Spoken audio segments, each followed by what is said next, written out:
Le nouveau film de Nuri Bilge Ceylan, Les herbes sèches, s'inscrit dans la veine des réflexions morales et philosophiques sur la société turque que le cinéaste a initié dès son premier film, intitulé Casaba et réalisé en 1997. Comme souvent, le cinéaste construit sa trame autour d'un personnage, ici Samet, interprété par Deniz Celiloglu, un professeur de dessin qui effectue son service civil. Un personnage que Ceylan se plaît à installer dans des zones d'inconfort afin de soulever quelques problématiques fondamentales, le bien, le mal, le rapport de l'individu au collectif, etc., qui sont au cœur des enjeux politiques turcs contemporains.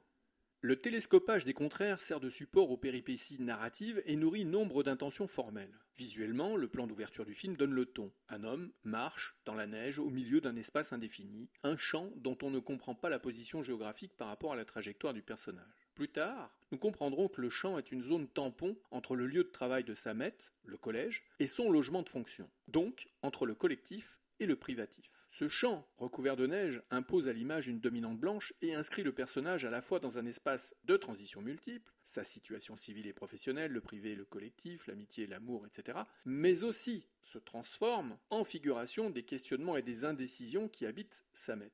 La présence de Samet dans ce champ rejoint le principe d'incertitude que l'on peut distinguer dans des figurations picturales célèbres, comme Le voyageur contemplant une mer de nuages de David Caspar Friedrich. Ainsi, le postulat visuel établit d'emblée une réflexion, que l'on peut retrouver donc dans la peinture de Friedrich, qui se nourrit du concept de chose en soi défini par Kant.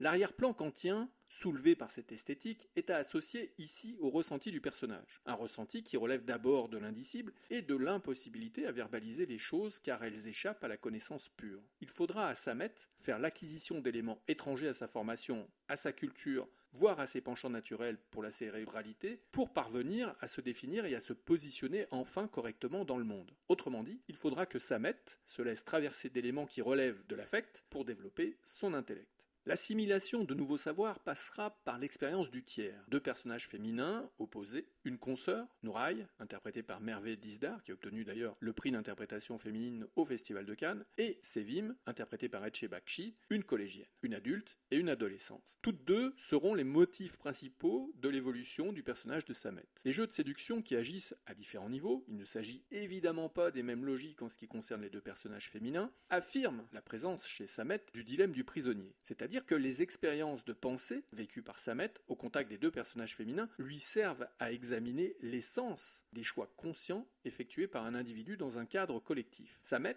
est contraint d'acter qu'il est désormais habité de questionnements existentialistes complexes. La démonstration lui indique que les intérêts individuels peuvent être divergents de ceux du groupe et qu'ils font parfois l'objet d'une stratégie abstraite qui ne vise pas forcément à nuire à l'individu. Les idéaux sont remis en question et Samet fait le constat amer que ses pensées initiales se doivent d'être reconditionnées au regard des nouveaux éléments de compréhension acquis grâce aux expérimentations diverses. Les ambitions sont en berne, surtout en raison de la prise en considération du décalage qui existe entre la réalité et le discours. Le désenchantement s'impose et hante désormais Samet, personnage ni attachant ni repoussant. Encore une fois, avec Les herbes sèches, Nuri Bilge Ceylan prouve qu'il est un des cinéastes majeurs de son temps, ne serait-ce que par sa manière de concilier avec autant d'habileté et avec une maestria hors norme, dans un exercice cinématographique, la complexité de questionnement philosophique et un récit qui frappe par la force de son évidence. Les herbes sèches est un très grand film.